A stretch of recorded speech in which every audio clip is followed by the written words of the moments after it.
दोस्तों, भारत और पाकिस्तान के बीच एक बार फिर पीओके और गिलगित बाल्टिस्तान को लेकर तनाव बढ़ता हुआ दिखाई दे रहा है और इसकी वजह है पाकिस्तान के द्वारा इन दोनों क्षेत्रों में कराए जा रहे चुनाव। भारत ने साफ शब्दों में पाकिस्तान को चेतावनी दी है कि वो इन क्षेत्रों पर अपना अवैध कब्जा खत्म करे, क्योंकि भारत आज भी पीओके और गिलगित बाल्टिस्तान को अपना अभिन्न हिस्सा मानता है। लेकिन सवाल ये है कि आखिर ऐसा क्या होने जा रहा है जिसकी वजह से भारत ने चुनावों से पहले ही इतनी सख्त प्रतिक्रिया दी है, और आखिर पाकिस्तान इन चुनावों को करवाकर हासिल क्या करना चाहता है, क्योंकि चुनाव तो पहले भी होते रहे हैं, फिर इस बार मामला इतना बड़ा क्यों हो गया।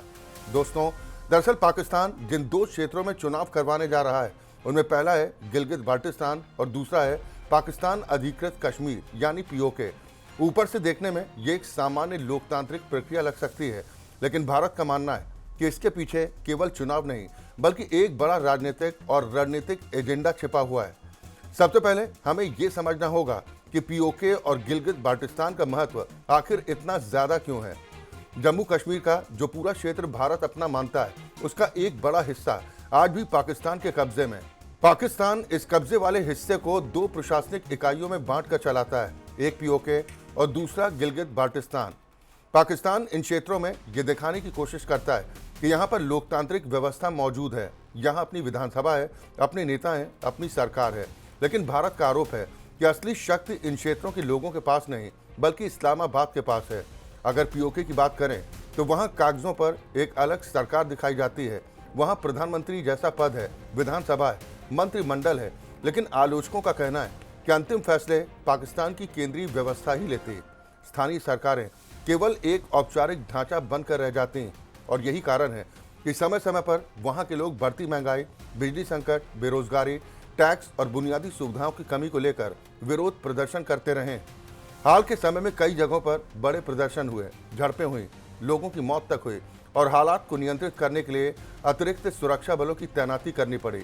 इंटरनेट सेवाओं पर भी प्रतिबंध लगाए गए, यानी जिस क्षेत्र को पाकिस्तान लोकतंत्र का उदाहरण बताता है, वहाँ के लोग खुद अपने अधिकारों और सुविधाओं के लिए संघर्ष करते दिखाई देते हैं।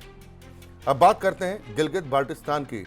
यह क्षेत्र सिर्फ राजनीतिक नहीं बल्कि आर्थिक और रणनीतिक दृष्टि से भी बेहद महत्वपूर्ण है। यहाँ विशाल खनिज संसाधन मौजूद हैं, पानी के बड़े स्रोत हैं, हाइड्रो पावर की अपार संभावनाएं हैं और सबसे महत्वपूर्ण बात यह है कि यहीं से होकर गुजरता है चीन पाकिस्तान आर्थिक गलियारा यानी सीपीईसी, जिसे चीन की बेल्ट एंड रोड इनिशिएटिव का सबसे महत्वपूर्ण हिस्सा माना जाता है। अगर आप नक्शे पर देखें तो चीन के शिनजियांग क्षेत्र से शुरू होकर यह कॉरिडोर सीधे पाकिस्तान के ग्वादर पोर्ट तक जाता है और इस पूरे प्रोजेक्ट का सबसे संवेदनशील हिस्सा गिलगित बाल्टिस्तान से होकर गुजरता है। यही वजह है कि क्षेत्र का महत्व सिर्फ पाकिस्तान के लिए नहीं बल्कि चीन के लिए भी बहुत ज्यादा है।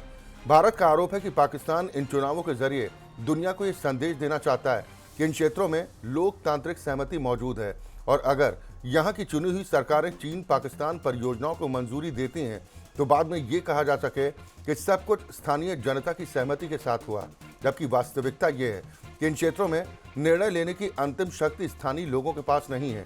भारत का मानना है कि चुनावों का इस्तेमाल एक राजनीतिक वैधता हासिल करने के साधन के तौर पर किया जा रहा है, जिससे आने वाले समय में सीपीईसी और उससे जुड़ी परियोजनाओं को और तेजी के साथ आगे बढ़ाया जा सके।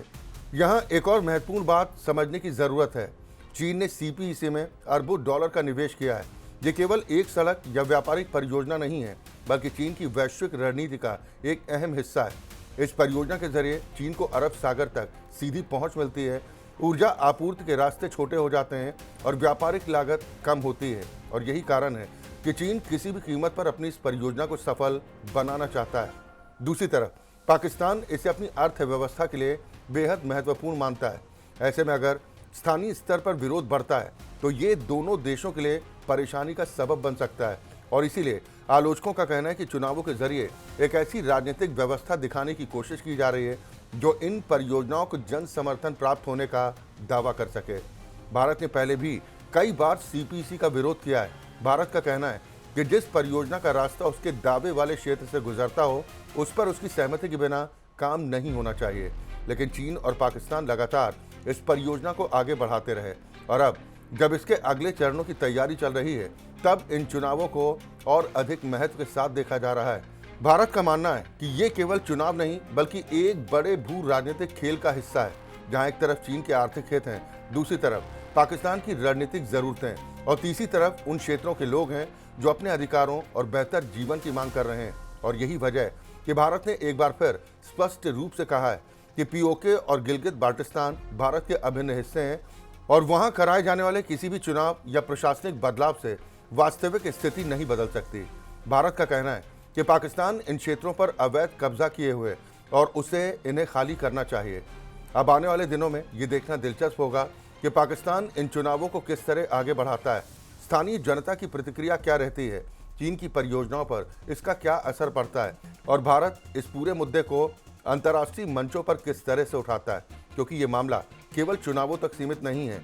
इसके पीछे भू राजनीति, रणनीतिक हित, आर्थिक गलियारे, सुरक्षा चिंताएं और दक्षिण एशिया की बदलती शक्ति संतुलन की पूरी कहानी छिपी हुई है।